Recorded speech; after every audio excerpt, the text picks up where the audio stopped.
Good morning, ladies and gentlemen. I'd like to welcome you to the May 2nd, 2023 meeting of the Chatham Historical Commission.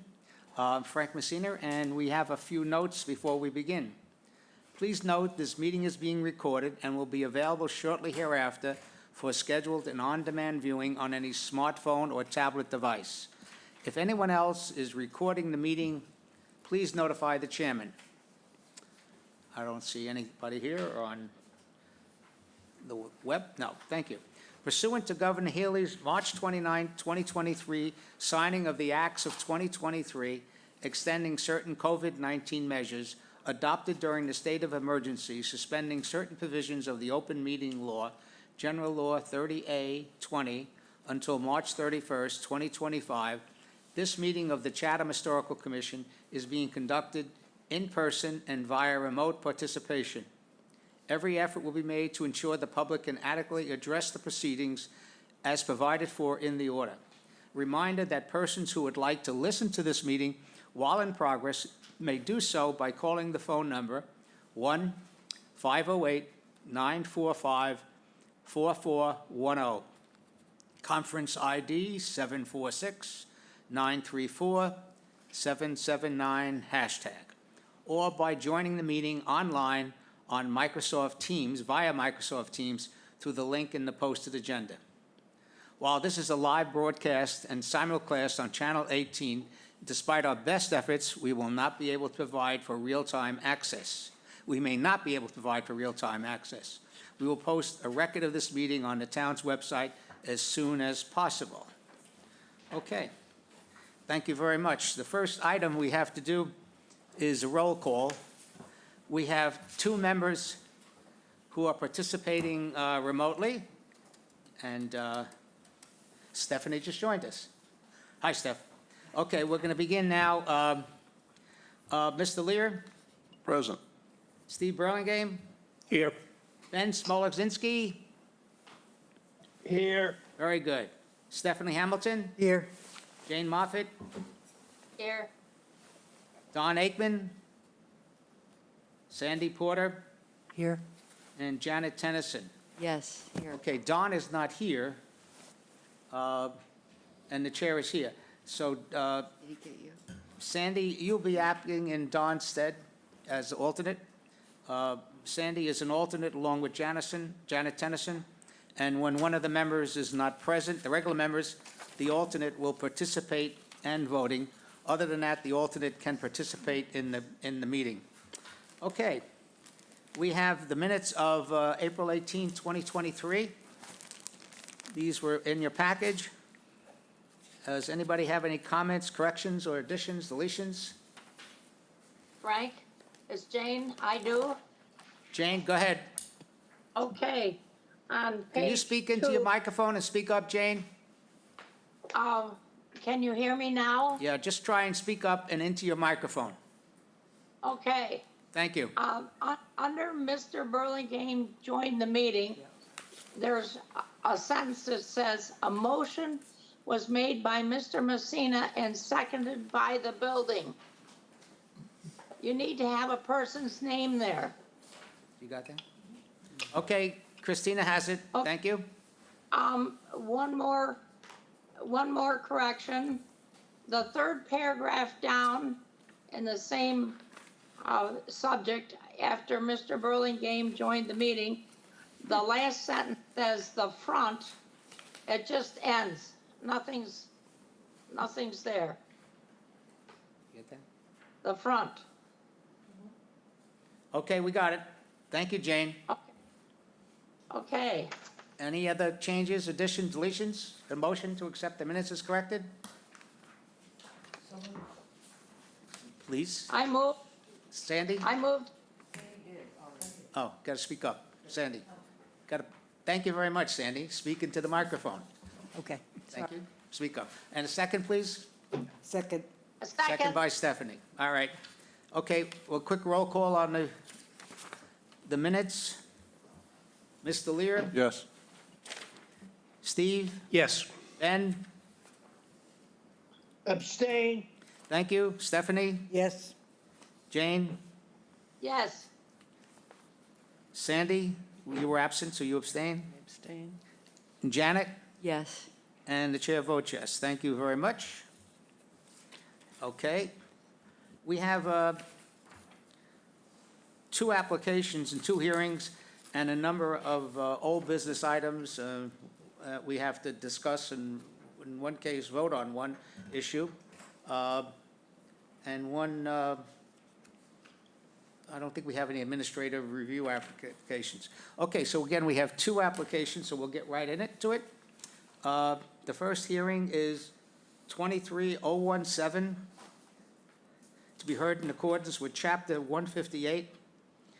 And this is a notice of intent to fully demolish a historic structure, potentially historic structure, on 52 Homestead Lane. Okay. Could you please introduce yourself? Morning. Leslie Schneeberger, SV Design and architect for the applicant, Laura Tosi and David Chu. Thank you. Just before we begin, this is like deja vu all over again. This application has been before us, I think, in 2017, Yes, it has. and apparently no action was taken in the demolition. There is no, it's for a full demolition of this property. There is no Form B, and I think it's a no on the survey. Not located in historical district, and being heard under Chapter 158. I'm a little bit, surprised it's back, but here we are. Here we are. I guess the first item of business, which we could do very quickly, is to reaffirm or affirm its historical significance or its not historically significance. In the first application, the Historical Commission then indicated that the application, that the property at 52 Homestead Lane was not historically significant. And personally, and I doubt there's going to be much change. But if I may, if you can bear with me a second, it looks like you're proposing quite a significant structure on that property. Could you just give us a few words about what's happening there? Sure, of course, I'd love to. The application did go before you before and was deemed not historically significant for demolition for construction of a new home. That was somewhat similar to what's being proposed right now, but different arrangement as far as bedrooms and some things. The owners felt it was more expensive and not quite the right house that they wanted, and so they pulled back and just sat with the cottage as it was for a couple of years since 2017. This new proposal is a home that they have decided they're very close to retirement, and a home that they plan to move to. They already have some mobility difficulties, and so it's a very small piece of property. I actually looked at it had been subdivided from 77 Mill Pond Lane. 77 and 55 Mill Pond used to be shorter, and somehow 77 has this funny little extra L that goes around and took half that property. And when that happened, it's really hemmed in the house. So the only way to get more bedrooms, 2 that are comfortable and usable space, was to build up a second story. We also are doing it high enough that the basement can have egress access and can serve if home health care or someone else, it could be a 3rd bedroom for the home. By sewer and Board of Health, the house is allowed to be 3 bedrooms, and the height of the structure proposed is allowed in the zoning bylaw. It is under, obviously. But in comparison to what's there, it's a big difference. The house that's there, as you can see, is almost in a little valley compared to the rest of the neighborhood. And some of the images that we've provided of the neighboring houses show that the majority of houses there actually do have quite a few steps up to their first floor, and also have a decent amount of walkout basement areas. In fact, I have some additional photos if helpful and if you want them. And we were modeling after that what everyone was doing to be able to kind of make use of this unique little site. All right, well, I mean, obviously, as you know, we don't really have any jurisdiction over, in this case, what you're planning if we find it not historically significant also, but you're going to be going back to zoning, I guess. Absolutely. Setback or? Well, everything is existing non-conforming with regards to setbacks, as well as lot size. And first, I apologize that I missed everyone yesterday. You were early, and I was not. Sorry about that. It was a beautiful day. It was? We chatted, and then we figured, well, Well, I waited a bit thinking I was early, and I enjoyed the day as well, but I'm sorry I wasn't there. I'm okay. sure you saw by the staking that we are keeping, the new house is starting where the existing house already starts. There's deck going forward of that, and intentional to keep it lower so that it doesn't block the neighbors' views that are already there, so it's stepped back the way it was. And then we're not going beyond the setback lines of what that little house is already doing, because they're already existing non-conforming. We're simply extending in the backyard. There's a little tiny piece of buildable area. So we'll be going to ZBA because it's existing non-conforming, and worked as best we could with the small footprint we had. okay. Well, all right, thank you very much. I really appreciate you indulging me and indulging us relative to what's happening.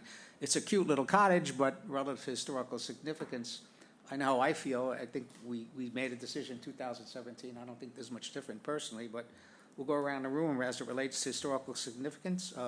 Janet? Well, it's a lovely cottage. I mean, it's historic. Where it's located is in an historic area, I believe, and it's a very cute cottage. Does that determine its historical significance? Its age, of course, does. I don't know. I think it's historically significant, but I may be in the minority. Okay. Bob? I agree that it's not historically significant. I share Janet's concerns or observations, but it really doesn't fit any of the criteria that are listed in Chapter 158. Thank you. Steve? I agree with what Bob had to say. Sandy? Steve, could you say that again? I agree with what Bob had to say. Sandy? I am familiar with that area because my husband's family had several cute little cottages like that down there. And age makes it historically significant. I don't know how it didn't end up in the old village. It's not considered. No, it's not. The old village ends at Cranberry Inn, or whatever that is now. The district. Right, You can the call that the old village, but it is Okay, not it is. in the, It wasn't put in the National Register District. right. I know that it probably needs to go. It just saddens me that it's going to go. But Steph? I think that it was historically significant, and the neighborhood was, but the neighborhood has been so changed now It has. that I don't think this would be a problem. Thank you. Okay, all right, I think we have a consensus. Can I I'm sorry, say something? sorry, Jane. Go Can ahead. I say something? I Yes. agree with Janet Tennyson. I think that it is because we're losing so many little cottages. And we've had many discussions about little cottages. And so I agree, I think it is historically significant. Okay. Ben? I think the only historic significance of this place is it's in a cottage-type colony, but not the house specifically. Okay, got it. Was that clear? Yep. Because we talked in the past about River Bay and how they were all built together and Ben. so on and so forth. Ben, Yeah. do me a favor. Could you get closer to the microphone? For you, Frank? For me? Yes. Thank you. Yeah. How's this? Better? Yeah, that's better. So if I understand, All right. you don't feel individually it's historically significant? That's correct. Okay, thank you. All right, I think we have enough consensus. Mr. Lear, could you give me a motion? I move that the Chatham Historical Commission find that the building located at 52 Homestead Lane is not historically significant because it does not meet any of the definitional criteria in section 158-2, A, B, or C of the bylaw. Therefore, the commission does not impose a demolition delay. Okay, we have a second? Second. Second by Mr. Burlingame. All right, we're going to take a motion unless anybody in the public wishes to speak, for or against. Thank you. Mr. Lear? Yes. Steve? Yes. Ben? Yes. Stephanie? Yes. Jane? Ms. Moffett? She's on mute. Janie, girl, come on. Jane? No, Thank you. Sandy? No. Okay, hold on here, I'm losing myself. All right, that's it. And the chair votes yes. So the motion passed, technically not historically significant, no demolition delay. Good luck with the zoning board. Thank you very much. You were turned down the last time. I don't know We'll see how how we much do. luck you're going to have. They've been kind of persnickety lately. Yes. Thank you. I mean that with the dearest I comment do as well. to my friends at the zoning board. Okay, here we go. All right, application 23018, be heard in accordance with chapter 158. This is an intent to partially demolish a building 75 years old, it's located at 37 Cranberry Lane. Mr. Muldoon Architects, Mr. Muldoon. Blackberry. Pardon? Blackberry, who's the owner? Oh, Blackberry, I'm Black- sorry, what did I say, blueberry? Cranberry. Blackberry. Cranberry, blackberry, blueberry, okay. Sorry about that. Okay, this is a home in a unique location in the center of town. Couldn't get more in the center of town than this thing is. But a partial demolition, there is no Form B on the property, and it is not listed in the National Register. And why don't you introduce yourself and give us a quick summary? Sure. Paul Muldoon here, Muldoon Architects, representing Justin and Carrie Harris and their property at 37 Blackberry Lane. A quick overview of the property. The original structure was built in 1948, according to the Assessor's Department. That structure was a one-story ranch with a low-slung roof, as far as the information that we could find. And then in 2011, a major overhaul of the structure was conducted with a first-floor addition in the back and the whole second floor, roof line, dormers, windows, et cetera. Our project here is to maintain the aesthetic, the Cape Cod aesthetic, by way of interior renovations and interior reorganization. And that has led us to window and door replacement and relocation. Our windows here will match a 6/6 patterning. We have some door relocations, and I can go through the elevations if you like, one by one, if that's helpful. Yes, sorry. The front elevation, the southwest facing elevation, that's the approach. That's sort of the money shot as you're coming up Blueberry Lane. You're approached to this very proud and stately property with its landscape walls and this Cape House that sits up on top of that slope. Our addition here, or our renovation here, includes 2 new windows on either side of that main block, on either side of the front entry door, where one is currently located on either side. And then the wings on either side there are getting windows to replace in the existing openings that are a slightly larger unit than the current. Everything from the gutter line up remains exactly the same. The side elevation, or the southeast facing elevation, we'll go to the southwest because it's up on the screen. Sorry. Windows on the first floor to be replaced in the existing opening. We are also replacing the outdoor shower enclosure, as it's generally falling apart at the moment. And we're adding a bulkhead over the existing basement entry. There's an uncovered entry there that is a major area of water intrusion. And this bulkhead system will help cover that. Next slide, please. The rear elevation, the northeast, we are replacing a set of French doors with a 4-panel 12-foot slider.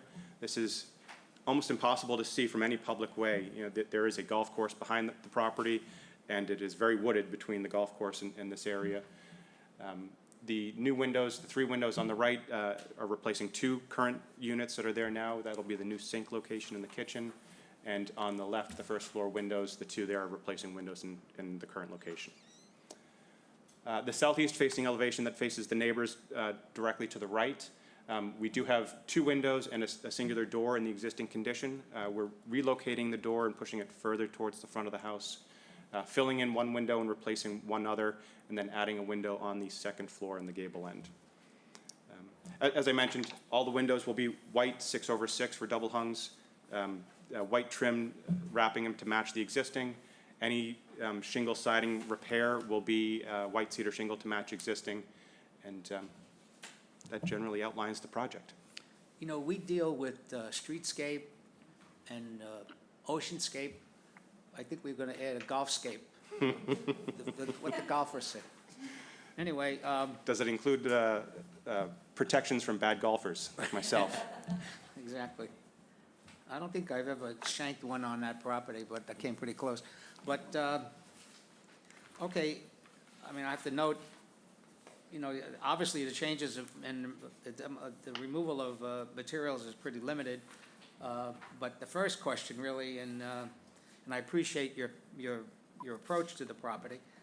It is rather a nice location, nice property. But the question we have to deal with first and foremost is, does this property qualify as historically significant? And do we feel it's worthy of that designation and subsequent demolition delay in any way? So let's address the first subject of historically significant. Mr. Lear, do you have any comments? Well, I'm inclined to think that it does not meet the criteria of historical significance, but on the other hand, if it did, I would also think that the proposed changes do not negatively impact that, so it can go either way with it. But Yeah.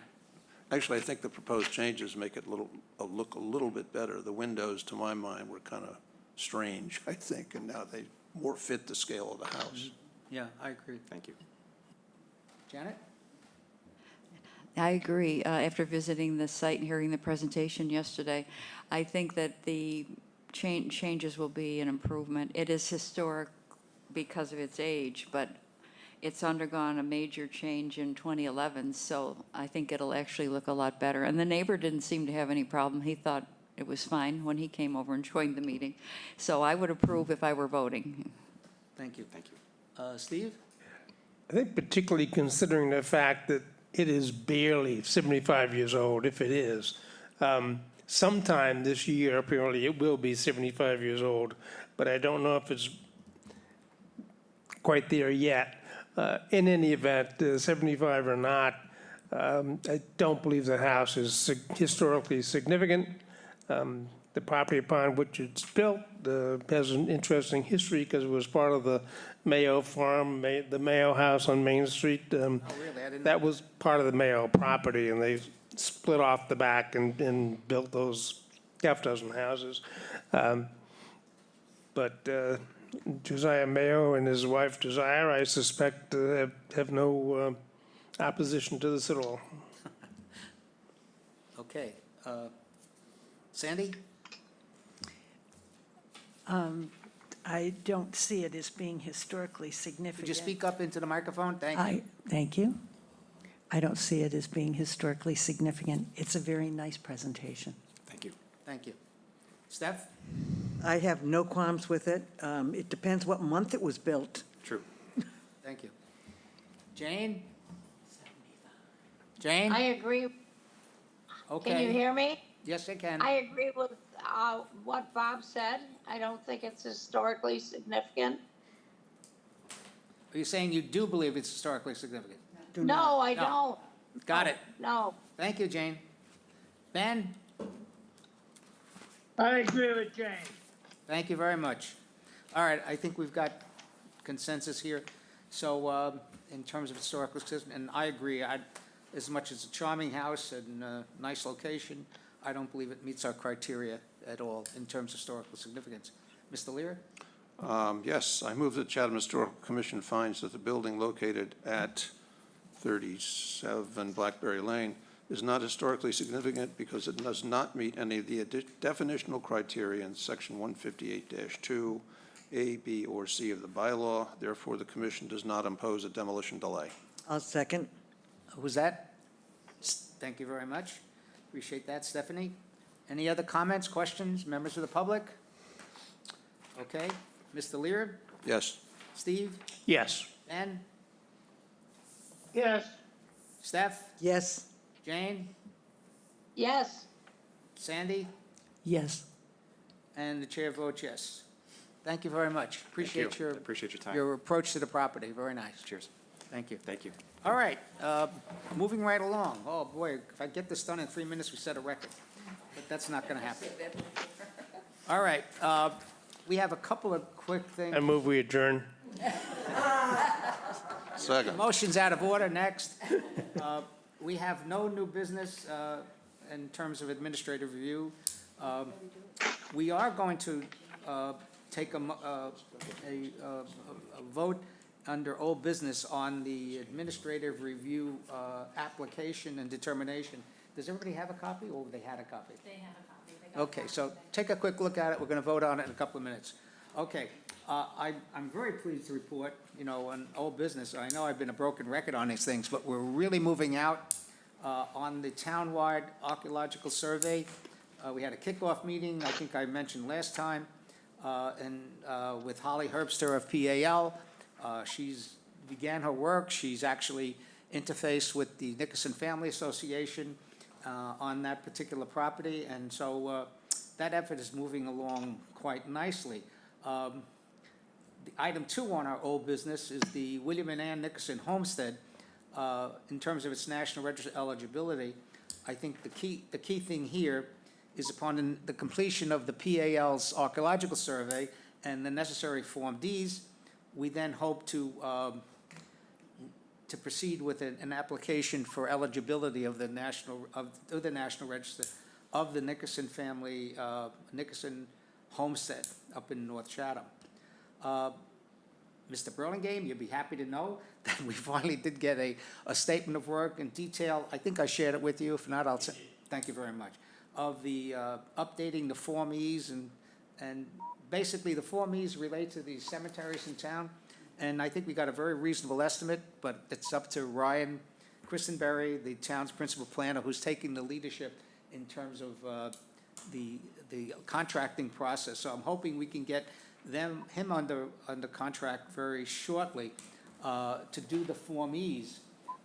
Just a quick aside, when we did the survey in 2009, the archaeological survey in the town, this is available online, right, on the town website. For those of you who don't have a copy, the so-called redacted version, the things you can't read. I was fortunate enough in the meeting, the kickoff meeting with Holly and Ryan and Kristen, to see the unredacted version and some of the maps which show the number of archaeologically sensitive areas in Chatham and the concentration. For instance, my infamous Marconi RCA site, there must be about 50 sites there on that property, which have been exposed with Indian burial grounds and what's called middens? Right, and so there's a lot of areas in town which are Perch Pond. It's just amazing when you take a look at it, what we do have in town.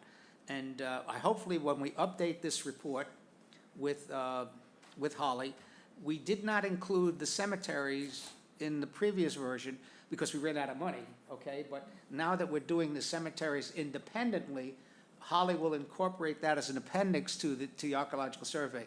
And what they're planning to do, at least the application we have by a fellow by name of Daniel Zotto and Cultural Resources Management, update the Form Es. The Form Es exist. I think the originals were 1970s and then again in 91. So he's going to take a really hard look at them, color photographs and recommendations on specific monuments, which may be in disrepair, et cetera, et cetera. But that also will tie into, to the archaeological survey. But I guess one of the key things I was going to say, what we never did in 2009, we all get busy, is, we did the report, it's on the shelf, people know about it, I make noise about it every now and then. But I think with Kristen Berry, Ryan, the principal planner, getting her involved as the principal planner, we're going to look into potentially suggesting to the town specifically amendments to our zoning or our planning process. In other words, that require, a review of this. When somebody comes in and they're going to build a house, they're going to start digging up things, okay? To know ahead of time is to let the builder know, if you're going to dig there, you may find such and such. In other words, to alert people. So it's just a process. That kind of bylaw does exist in a lot of towns, but Chatham, unfortunately, just never did that. And every now and then, we read in the Chronicle where somebody dug up a gravesite, so this just gives a heads up. And hopefully it could be a very positive thing, so. All right, moving right along. So I spoke about the Form Es, the Nickerson Family Homestead. The survey plan, I have a kickoff meeting tomorrow with Christine, with Ryan Christenberry and Eric Dre, who's our consultant. And again, Eric is going to be updating our survey of the Form Bs. I forget when he completed the last one, I think it may be about 2010, something like that.